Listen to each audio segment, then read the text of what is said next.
Il est 8h30 et vous êtes bien sur RMC et BFM TV. Bonjour Gérald Darmanin. Bonjour. Merci d'être dans ce studio pour répondre à mes questions. Vous êtes ministre de l'Intérieur et puis vous êtes vous-même candidat dans le Nord. Avant de commencer cette interview, je voudrais rappeler les règles du jeu parce que vous êtes ce matin, Gérald Darmanin, ici pour parler à la fois en tant que candidat et en tant que ministre de l'Intérieur. Et on va parler du national, mais pas spécifiquement de ce qui se passe dans votre circonscription. Et je le dis parce que nous devons une égalité stricte de temps de parole. Et donc, on ne peut pas parler de ce qui se passe à l'intérieur même des circonscriptions. C'est important juste de rappeler les règles du jeu. Je voudrais qu'on commence par la violence de cette fin de campagne. Cette violence qui est débridée dans le pays, on le sent, une tension. Jérôme Fourquet, qui était mon invité sur RMC ce matin, parlait d'une France à vif. Mais ça s'est manifesté jusqu'à une violence physique vis-à-vis des candidats. J'ai essayé de faire la liste. Prisca Thévenot et son équipe à Meudon, Marie Dochy, candidate à RN, agressée en Savoie, Bernard Dupré, militant dans le camp d'Olivier Véran, agressé jeudi matin alors qu'il collait des affiches, une militante violemment agressée, menacée de mort à Neuilly-sur-Seine alors qu'elle collait des tracts pour le candidat LR, un membre de l'équipe de Thomas Messier, porte-parole du parti Horizon, qui a été agressé à Angoulême, Nicolas Conquer, candidat LR, agressé à Cherbourg, Hervé Breuil, candidat RN, qui a été hospitalisé après une agression à Saint-Étienne, un militant RN agressé sur le marché de Talence. Il y a aussi un militant écologiste qui a été agressé à Bordeaux. La liste, je pense, est non exhaustive. D'abord, est-ce que vous avez une vision précise de cette réalité de la violence ? Alors cette campagne est courte, moins de 3 semaines, et pourtant nous comptons déjà 51 candidats, suppléants ou militants qui ont été agressés physiquement. Je compte même pas les agressions verbales.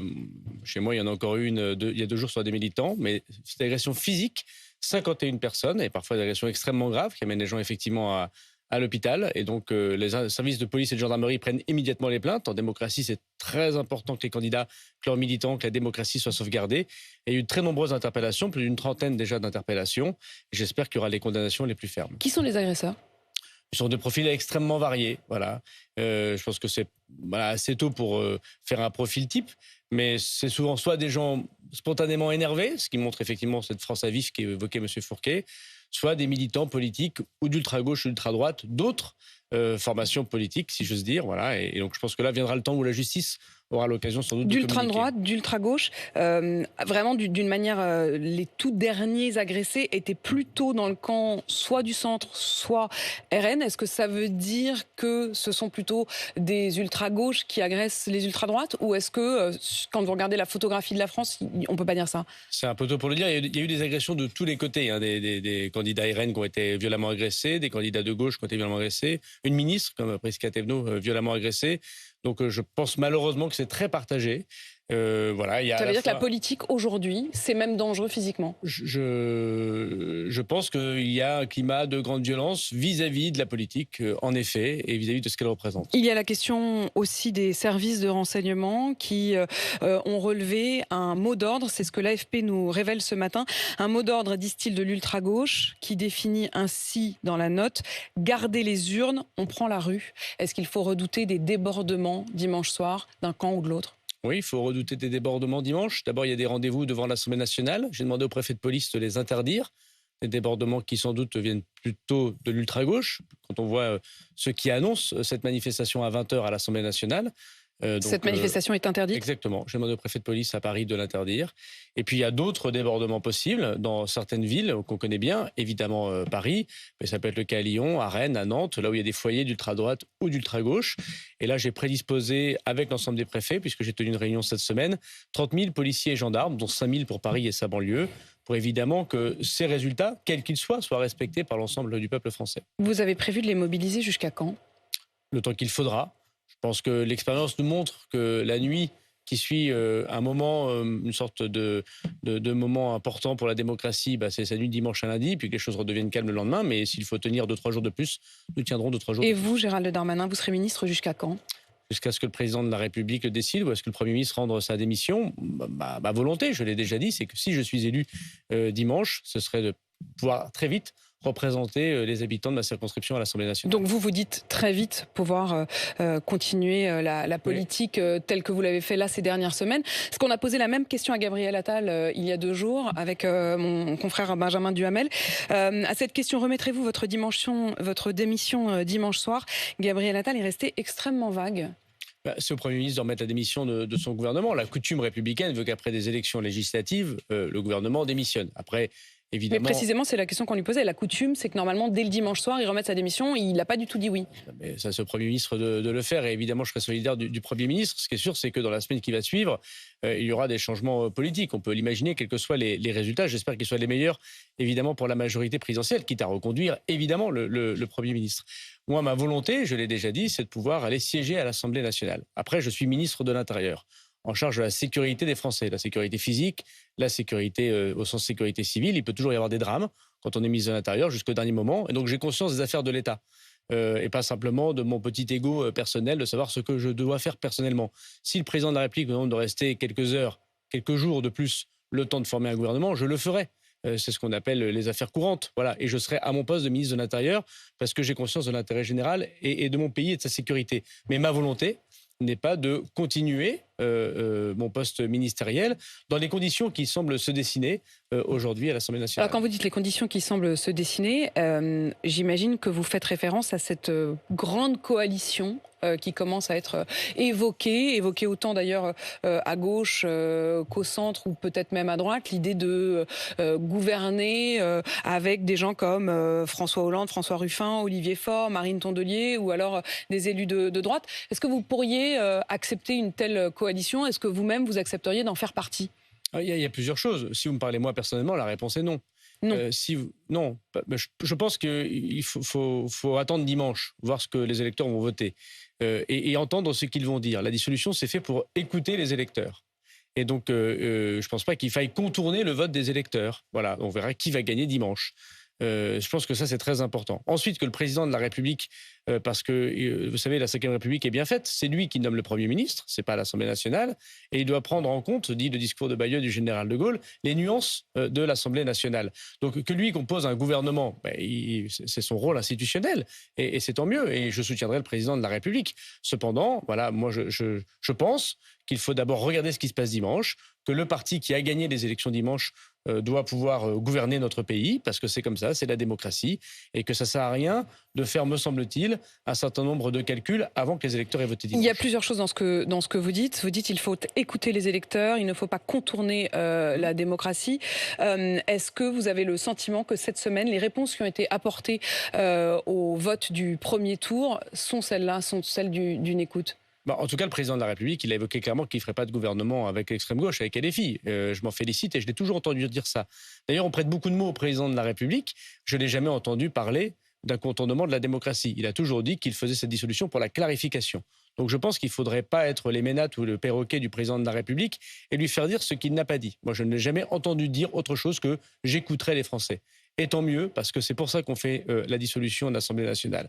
Ensuite, moi, je pense qu'il faut faire barrage au Rassemblement national, qui en effet peut avoir la majorité absolue dans notre pays. C'est une chose entendue. Et moi, j'ai toujours été militant contre le Rassemblement national depuis 20 ans que je suis militant dans le Nord, que ce soit avec Xavier Bertrand ou que ce soit auprès de Nicolas Sarkozy ou du président de la République. En revanche, moi, personnellement, je ne mettrai pas de bulletin de vote La France Insoumise dans l'urne. Parce que je ne pense pas qu'on combatte l'extrême droite avec l'extrême gauche.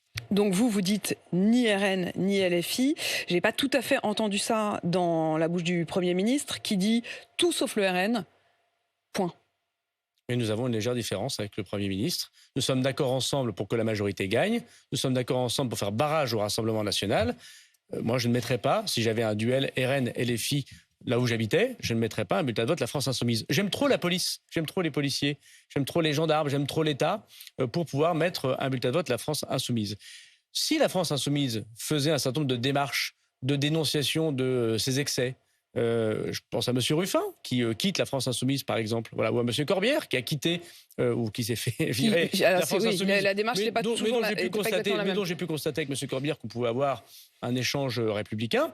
Voilà, ce sont des personnes avec lesquelles, face au Rassemblement national, nous pourrions discuter. Mais je crois qu'il y a des personnes à la France Insoumise qui sont infréquentables. infréquentable. Bien Gérald sûr. Darmanin, quand vous dites la raison principale, c'est aussi que j'aime trop les policiers, je voudrais vous interroger sur un échange qui a eu lieu chez mes confrères de France Inter. C'était il y a 2 jours. Gabriel Attal était invité et il a été confronté au témoignage d'un policier qui téléphonait. Il s'appelle Stéphane, policier qui se présentait comme un policier républicain, je cite, et qu'on sentait en plein désarroi. Il a même parlé d'un gâchis. Il dit « Je ne veux pas voter RN, mais je ne veux pas non plus voter LFI, qui est un parti anti-policier ». Et Gabriel Attal lui a répondu que même si ça ne faisait pas plaisir, que s'il fallait battre le RN avec un bulletin de vote LFI, c'était quand même ce qu'il fallait faire. Qu'est-ce que vous auriez répondu à Stéphane? Alors, j'ai pas écouté cette séquence sur France Inter, je vous fais confiance par principe. Moi, je peux comprendre les policiers. D'abord, je voterai pas LFI non plus. Quand on fait des manifestations pour dire que la police tue, comme M. Mélenchon, lorsqu'on dit suicidez-vous dans certaines manifestations que l'on cautionne aux policiers, quand on connaît le drame du suicide en général et dans la police et dans la gendarmerie en particulier, lorsqu'on est avec ceux qui envoient des boules de pétanque et des haches à la tête des gendarmes de Sainte-Soline, on ne peut pas voter pour ces gens-là. La gauche républicaine, les électeurs de gauche, nous pouvons nous mettre d'accord pour la République ensemble. Évidemment, des socialistes, des communistes, des écologistes, on peut tout à fait discuter avec eux et lutter contre le Rassemblement national ensemble. Mais la France insoumise, je crois, a dépassé un certain nombre de critères républicains, et notamment celui de respecter ses policiers et ses gendarmes. Et j'ai été pendant 4 ans le patron des policiers et des gendarmes. Je les ai soutenus. J'ai parfois été dur. Vous l'êtes toujours au moment où on parle. Hein. Oui, mais parce que voilà, je ne suis pas propriétaire de mon poste et je peux du jour au lendemain ne plus l'être. Et lundi, sans doute, des choses changeront. Mais moi, j'étais très fier d'être le patron des policiers et des gendarmes. Je les ai soutenus. Il y a eu des moments difficiles. J'ai parfois été dur. J'ai parfois exclu des policiers de l'uniforme de la République parce qu'ils ne le respectaient pas. Mais jamais je ne leur tirerai dans le dos. Et je ne peux pas voter la France insoumise parce que ce qu'ils ont fait aux policiers et aux gendarmes, à leur famille, à leur honneur, ça empêche, me semble-t-il, de pouvoir combattre l'extrême droite avec les méthodes de l'extrême gauche. Est-ce qu'il y a pour vous une forme de désir de chaos? Vous évoquiez des gens infréquentables. Vous pensez à Jean-Luc Mélenchon en particulier? Monsieur Mélenchon est perdu pour la cause depuis très longtemps et à chaque fois que monsieur Mélenchon parle, il fait gagner malheureusement des points pour le Rassemblement national. Et vous savez, ça c'est inquiétant de ne pas voir en fait la tactique que de monsieur Mélenchon. Hier, en appelant au départ du président de la République, avant même que le second tour, avant même que les électeurs, c'est quel manque de respect pour eux, n'aient pu se prononcer, monsieur Mélenchon ne veut que le chaos. Et en fait, il ne veut absolument pas gouverner, il ne veut absolument pas faire avancer des idées, il se moque de ses propres électeurs. Ce qui l'intéresse, c'est le chaos. Vous savez, c'est la chanson d'Eddie Mitchell, monsieur Mélenchon. Je me sens mieux quand je me sens mal. Il faut que tout aille mal pour qu'ils se sentent bien. Et je pense que c'est une position qui est foncièrement contraire à nos institutions. Et à la République. Vous faites référence à la déclaration de Jean-Luc Mélenchon hier qui dit s'il n'y a pas de majorité, la solution pour sortir de l'impasse, c'est qu'il s'en aille. C'est Emmanuel Macron. Oui, mais ça s'appelle un coup de force institutionnel. C'est de la violence politique. Ce n'est pas la démocratie. Mais quand on a comme modèle l'Amérique du Sud, le Venezuela, ou Cuba, c'est normal qu'on raisonne comme un putschiste. Donc M. Mélenchon, en faisant ça, se déshonore de sa pratique institutionnelle. Lui qui a été sénateur pendant plus de 20 ans, sénateur. On ne peut pas dire que ce soit la plus grande révolution institutionnelle du monde d'être sénateur. M. Mélenchon ne fait que des prises de parole, malheureusement, et a transformé la France insoumise, sans doute avec des militants qui sont des gens honnêtes et très à gauche et que je respecte. Mais l'institution France insoumise, les candidats France insoumise, acceptent un schéma de pensée qui est le chaos institutionnel. Et en même temps, vous serez bien content d'avoir leur voix? Non. Vous savez, il y a 2 ans... Ils se sont désistés, je précise quand même que la candidate LFI s'est désistée pour vous et elle appelle à voter pour vous. J'étais premier au premier tour et j'avais plus de 4000 voix d'avance sur elle. Ce que vous voulez dire, c'est que vous leur avez rien demandé. Exactement, et je ne souhaite pas que la France insoumise puisse appeler à voter pour moi quoi que ce soit. Je l'ai dit dès le lendemain où j'ai appris ce désistement. Pourquoi ils le font alors? Je pense que vous voyez bien qu'ils ne pouvaient pas gagner chez moi. De toute façon, j'étais arrivé premier dans une circonscription très populaire. Je suis le seul à pouvoir battre le Rassemblement national. C'est ça la vérité. Partout où il y a du Rassemblement national face à LFI, on voit bien que malheureusement le Rassemblement national pourrait gagner. Pourquoi? Parce que la France insoumise, malheureusement, n'est pas un parti qui inspire confiance aujourd'hui. Et je constate que l'extrême gauche s'est perdue. S'est perdue complètement. La vérité, aujourd'hui, c'est que seuls nous, une droite républicaine, une gauche républicaine, seuls nous pouvons battre le Rassemblement national. Nous avons failli à un certain nombre de politiques, sinon on n'en serait pas là. On a sans doute fait de nombreuses erreurs, sinon on n'en serait pas là. Mais seuls les candidats, aujourd'hui, de la majorité présidentielle, peuvent battre le Rassemblement national. Alors aujourd'hui, il faut bien voir ce que fait M. Mélenchon. Il crée ce qu'il a créé depuis plusieurs mois, maintenant plusieurs années, une sorte de bordélisation, de coup de force institutionnelle. Et je ne peux pas voter pour un candidat de la France insoumise. Voilà, on ne combat pas l'extrême droite par l'extrême gauche. Est-ce que le macronisme, c'est fini? C'est-à-dire que quand je vous écoute, vous dites oui, on a un petit désaccord avec Gabriel Attal, mais en fait, on a l'impression que chacun rentre chez soi. C'est-à-dire que Gabriel Attal, il venait de la gauche, et finalement, aujourd'hui, il a un mot d'ordre qui est proche de celui d'Olivier Faure. Vous venez de la droite et vous avez finalement le même mot d'ordre, c'est-à-dire ni RN ni LFI, que Édouard Philippe, que Bruno Le Maire, que tous ceux qui venaient de la droite. Au fond, le macronisme n'existe plus. Je ne pense pas que le macronisme, ce soit une consigne de vote. D'ailleurs, je pense que tous ceux qui... Non, mais c'était au moins qu'ensemble, vous ayez à peu près la même vision. On est d'accord sur la même politique économique. Nous avons fait baisser le chômage considérablement. Il y a eu 10 points de chômage en moins dans ma ville. Des milliers d'emplois retrouvés. Je pense qu'on a pu mettre énormément de moyens aux armées, énormément de moyens pour le coup dans la police, énormément de moyens pour aider la France à aller mieux. Il y a eu des choses qui ne sont pas bien passées et des choses qui sont bien passées. Qui peut penser que le président de la République, on n'a pas été fiers de lui lorsqu'il n'a pas géré le Covid en permettant aux Français de s'en sortir parmi les meilleurs pays du monde, ou sa position très courageuse face à Vladimir Poutine.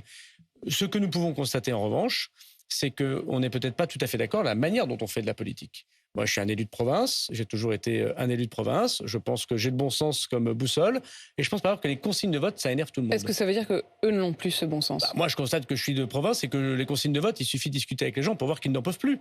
Ils ne veulent pas que des gens à Paris leur disent comment voter. Ils sont grands, les Français. Ils votent pour qui ils souhaitent, aux européennes, au premier tour des législatives, au second tour des législatives. Le débat démocratique et médiatique, c'est de les éclairer, bien sûr, sur ce choix. Mais ensuite, ils votent pour qui ils le souhaitent. Ils n'ont besoin de personne pour leur tenir la main. Et surtout pas de perdre la morale. Mais vous dites... Moi, je ne crois pas aux consignes de vote.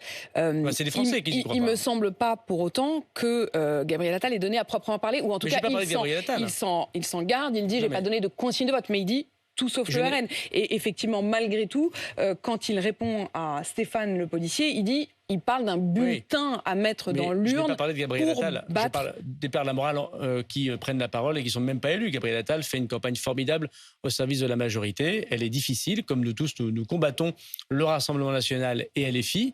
Je parle de tous ceux qui, de Paris, sans doute, bien installés, souvent donnent des consignes de vote aux électeurs. Et je pense que ça fait monter le Rassemblement national. Vous avez d'ailleurs dit qu'il serait important de respecter la démocratie. Est-ce que ça veut dire que vous considérez que si le RN arrive en tête des suffrages, il est impensable que le RN ne soit pas celui qui gouverne? Moi, je ne suis pas le président de la République, mais si le Rassemblement national devait gagner dimanche, ce que je ne souhaite absolument pas. Mais même en cas de majorité relative... Mais attendez, qu'est-ce qu'on a fait, nous? On a gouverné pendant 2 ans avec une majorité relative. Qu'a fait le général de Gaulle en 1958? Il a dirigé avec une majorité relative, il a fait des grandes choses pour la France. Qu'a fait Michel Rocard? Il a gouverné avec une majorité relative. Ça veut dire quoi? Le RN gagnerait les élections, et parce qu'il leur manquerait quelques députés pour avoir les pleins pouvoirs, il ferait ce qu'on appelle la désertion. Bon, c'est pas raisonnable. Dans ces cas-là, c'est vraiment dire que le RN, c'est des gens foutres. Bon, c'est pas le cas, sans doute, j'imagine. Parce que quand on se présente aux élections des Français, lorsqu'on déplace des millions de Français pour voter pour soi, lorsqu'on a autant de bagou et peut-être même de prétention désormais que M. Bardella, on assume les charges du pouvoir. On n'est pas déserteur. Voilà. Donc si jamais le dimanche prochain, le RN devait gagner les élections, évidemment que le contrepartie de j'ai gagné une élection, c'est je gouverne, bien sûr. Sinon, ça n'a aucun sens, ce que nous faisons. Et moi, je dis à mes amis politiques qu'il faut évidemment combattre jusqu'à dimanche soir le Rassemblement national. Je le ferai chez moi, et je l'ai toujours fait, voilà, dans une terre difficile, populaire. Mais il faut évidemment regarder les règles de la démocratie telles qu'elles sont. Et ceux qui gagnent doivent gouverner. C'est qui vos amis politiques? Avec qui vous imaginez la suite pour vous, Gérald Darmanin? Avec le Premier ministre, avec tous ceux qui composent aujourd'hui le gouvernement et la majorité. Est-ce que ça veut dire qu'ensuite on peut reconstituer une forme de macronisme, ou est-ce que ça veut dire qu'il faut recréer une grande droite avec Édouard Philippe, Bruno Le Maire dont je parlais tout à l'heure? Moi, j'aime pas ceux qui critiquent. Xavier Bertrand. Alors, Xavier Bertrand est un homme de bien. Chacun sait que je soutiens Xavier Bertrand dans ma région et que je l'aime beaucoup. J'étais son collaborateur. Mais pourtant, il est resté du côté de LR. Est-ce que vous pourriez reconstituer ensemble une forme de... Les Républicains se portent bien non plus. Bon, donc aujourd'hui, nous devons sans doute réfléchir à reconstruire la suite. Mais moi, d'abord, je voudrais dire un mot pour le président de la République. Il est de bon ton désormais d'en dire beaucoup de mal et de le critiquer. Moi, pendant 7 ans, j'ai été son ministre. Voilà, je suis sans doute un de ses plus vieux ministres, si j'ose dire, malgré mon jeune âge de 41 ans. Parce qu'à 41 ans, j'espère qu'on est encore extrêmement jeune. Moi aussi. Qu'est-ce qui se passe aujourd'hui? Il y a beaucoup de gens qui, parce que le président de la République est faible, le critiquent. Moi, il y a 1 an, il y a 2 ans, il y a 3 ans, j'ai porté un certain nombre de critiques à l'action que nous menions collectivement, notamment sur le plan économique et social. J'avais fait ma rentrée à Tourcoing. Je me rappelle m'être fait beaucoup disputer, embêter à l'époque. Mais aujourd'hui, quand le président de la République a plus de difficultés, il faut le soutenir. Tous ceux qui demandaient des places à l'époque, pourquoi le critiquent-ils aujourd'hui dans les journaux? Moi, je veux dire que le président de la République est un grand président de la République. Il est courageux. Et justement, il a pris une position extrêmement gaullienne, celle de la dissolution, d'écouter les Français. Il n'y a pas d'état d'âme, il faut des états de service, comme il le dit lui-même. Aujourd'hui, il est de bon ton de critiquer le président de la République parce que c'est difficile de le défendre dans la rue. C'est vrai que c'est difficile. Mais moi, j'ai défendu Nicolas Sarkozy, c'était difficile aussi. J'ai défendu Jacques Chirac quand j'étais militant, c'était difficile aussi. Dans mon bureau, j'ai une affiche De Gaulle, 10 ans, ça suffit. C'est ce qu'on disait de De Gaulle en mai 68. C'était difficile de soutenir le général De Gaulle. Je pense qu'il faut avoir un peu de courage. Moi, je suis fier d'être dans le gouvernement du président de la République. C'est un grand président. Et je suis sûr que chacun le verra. Il peut avoir un peu d'usure de pouvoir. Il peut y avoir des difficultés. On peut avoir fait des erreurs. Mais il ne vaut pas les vilainies qu'on lui dit de lui. Gérald Darmanin, il y a devant nous l'échéance du 14 juillet, l'échéance des Jeux Olympiques. La menace terroriste reste extrêmement élevée. On est toujours en urgence attentat, c'est-à-dire le niveau le plus élevé du plan Vigipirate. On en est où de cette menace et qu'est-ce que vous pouvez dire aux Français là-dessus? La menace reste extrêmement forte. Ces derniers jours, nous ne l'avons pas rendu public parce que justement nous sommes en campagne électorale, mais nous avons interpellé des personnes qui pourraient avoir mis dans leur tête et en place des attentats terroristes. Ça veut dire que vous avez déjoué? Il y a eu plusieurs interpellations. Voilà, je pense que vous pouvez nous dire combien? On aura plusieurs dans 2 endroits différents. Voilà, dont lesquels nous avions un doute très important. Pour les gens sont interpellés, sont remis en ce moment même au service de justice. Je constate que le relais de la flamme se passe très bien. Vous savez, c'est 4 millions de personnes, le relais de la flamme. C'est énormément de monde. Il y a eu plus de 40 étapes à travers la France, à travers l'outre-mer, à travers la France hexagonale. Pardon, mais ils projetaient quoi, ceux que vous avez arrêtés? Comme tous ceux qui veulent faire du mal à la France, ils projetaient sans doute des actions que nous pourrions, nous, qualifier de terrorisme, mais qui, juridiquement, doivent être qualifiées de terrorisme par le parquet national antiterroriste. Mais comme on l'a fait à Saint-Étienne, il y a, vous le savez, un mois, puisque là, pour le coup, le parquet l'a qualifié lui-même d'organisation terroriste pour s'en prendre à des supporters qui auraient été au match de football lors des Jeux Olympiques. Donc nous préparons évidemment, en même temps que ces élections, la sécurité de ces grands événements, bien sûr. Mais vous savez, l'action terroriste, elle ne se déroule pas que pendant les Jeux Olympiques. Elle pourrait se dérouler à n'importe quel moment, on le sait tous. Et donc nous sommes particulièrement vigilants. Et heureusement, nous continuons à travailler au ministère de l'Intérieur pour protéger les Français. Je vous repose la question. Vous avez parlé de plusieurs arrestations, au moins en 2 endroits différents. S'agissait-il de 2 projets distincts ou d'un seul et même projet d'attaque? Il s'agirait, je mets du conditionnel, de 2 projets distincts. De 2 projets distincts. Le niveau plan Vigipirate Écarlate est maintenu. Oui, et il doit être maintenu au moins jusqu'aux Jeux Olympiques. Et les Jeux Olympiques, ça s'arrête mi-septembre avec les Jeux Paralympiques. Je voudrais le rappeler aux Français, puisque nous avons quand même des centaines de milliers de personnes qui viendront fin août, début septembre. La tentation d'un gouvernement qui dure tout l'été, est-ce que vous pourriez le comprendre? Mais d'abord, on va regarder l'élection de dimanche. Et le président de la République en tirera des conséquences institutionnelles. C'est ça la 5e République, je suis resté gaulliste. Voilà. Et par ailleurs, il y a, quand on est ministre de l'Intérieur, quand on est ministre en général et ministre de l'Intérieur en particulier, il y a non à regarder sa petite personne de loin et à s'occuper des affaires de l'État. Si pour des raisons d'intérêt général et de protection des Français, il faut que je reste quelques jours de plus à la demande du président de la République, je resterai à mon poste. Voilà. Et parce que je pense que c'est la fonction qu'on attend de moi. Mais je veux vous dire que par ailleurs, quand on regardera les élections dimanche, s'il y a un camp à gagner, il faudrait que ce camp gouverne. Merci Gérald Darmanin d'être venu répondre à mes questions à ce dernier jour de campagne. Gérald Darmanin, toujours ministre de l'Intérieur et candidat dans le Nord. Il est 8h52 sur RMC BFM TV.